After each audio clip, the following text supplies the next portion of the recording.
Go yard. I got so much motherfucking design on right now. Break it down, bring it back, make it clap. I got 3 old thoughts, new guap, where that thing. Bitches on my line, and you know. Assalamualaikum warahmatullahi wabarakatuh. Perkenalkan, nama saya Sebul Kahfi. Saya akan membawakan materi pertama yang berjudul teori produksi. Teori produksi sendiri bisa diartikan sebagai sebuah teori yang menerangkan sifat hubungan antara tujuan yang diinginkan dengan faktor-faktor produksi yang terlibat. Dengan kata lain, teori produksi mengajarkan sebuah mekanisme agar produksi dapat mencapai tujuan yang diharapkan dengan memaksimalkan faktor-faktor produksi yang dimiliki oleh produsen. Konsep utama yang digunakan dalam teori produksi adalah menghasilkan output semaksimal mungkin, baik dari segi kualitas maupun kuantitas, dengan input tertentu, dan menghasilkan sejumlah output yang ditargetkan dengan biaya produksi seminimal mungkin. Jika produksi tersebut tercapai, perusahaan dapat mencetak keuntungan yang optimal. Teori produksi menggunakan prinsip ilmiah dalam melakukan proses produksi. Prinsip-prinsip ilmiah tersebut meliputi pemilihan kombinasi sehingga menghasilkan output dengan produktivitas dan efisiensi yang tinggi, serta pemilihan teknologi yang tepat agar tercapai output yang diinginkan. Mungkin cukup sekian dari saya. Materi selanjutnya akan dilanjutkan kepada teman saya.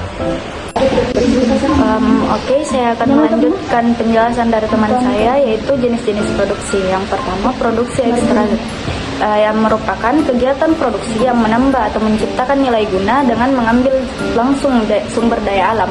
Yang kedua, produksi agraris, yang dimana yang memberikan nilai tambah atau menciptakan nilai pada hewan dan tumbuhan. Yang ketiga, produksi industri, merupakan kegiatan industri yang memberikan nilai tambah atau menciptakan nilai dengan mengubah barang mentah menjadi barang setengah jadi atau barang jadi. Yang keempat, perdagangan. Meski perdagangan tidak dapat mengubah bentuk barang, perdagangan dapat dikategorikan sebagai kegiatan produksi karena produksi memindahkan tempat barang dari produsen ke konsumen. Yang terakhir adalah jasa, yang merupakan kegiatan produksi yang memberikan pelayanan pada konsumen. Sekian dari saya akan dilanjutkan oleh teman saya selanjutnya. Baiklah, di sini saya akan melanjutkan materi dari yang dijelaskan oleh teman saya sebelumnya, yaitu saya akan menjelaskan mengenai biaya produksi. Biaya produksi dibagi menjadi 4. Yang pertama, biaya produksi tetap. Biaya produksi tetap merupakan biaya yang dibutuhkan untuk proses produksi dan nominalnya tetap. Berapapun jumlah barang dan jasa yang dihasilkan, nominal biaya ini tetap. Contohnya seperti biaya sewa gedung, pajak bumi, bangunan, pembelian alat, gaji pokok karyawan, dan asuransi. Yang kedua yaitu biaya produksi variabel.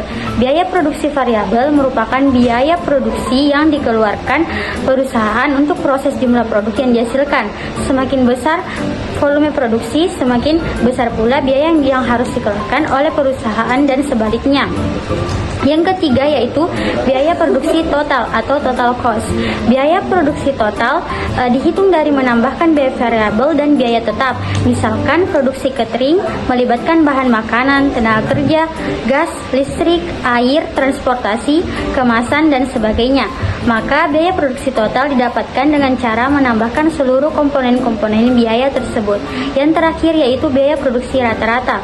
Biaya produksi rata-rata didapatkan dengan cara membagi biaya produksi total dengan jumlah produksi. Hal ini penting diketahui agar perusahaan dapat memprediksi keuntungan yang didapatkan setiap menjual satu unit produk. Baiklah, saya akan melanjutkan materi berikutnya, yaitu teori produksi tentang the law of diminishing return.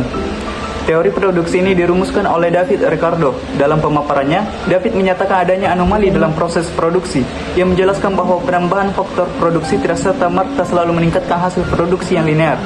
Pada titik tertentu, hasil produksi justru akan berkurang meskipun faktor produksi ditambah. Penambahan input terus-menerus menjadikan jumlah input melebihi kapasitas produksi dan berakibat pada tercapainya titik jenuh. Hal ini menyebabkan produktivitas yang tidak maksimal. Fungsi produksi merupakan fungsi dalam bentuk persamaan matematika yang menjelaskan hubungan output dengan input yang dipakai selama proses produksi berlangsung. Fungsi produksi memberikan prediksi jumlah produksi yang akan kemungkinan dihasilkan oleh produsen dengan mengkombinasikan berbagai macam input yang mungkin akan terjadi. Mungkin sekian materi yang dapat kami sampaikan. Assalamualaikum warahmatullahi wabarakatuh.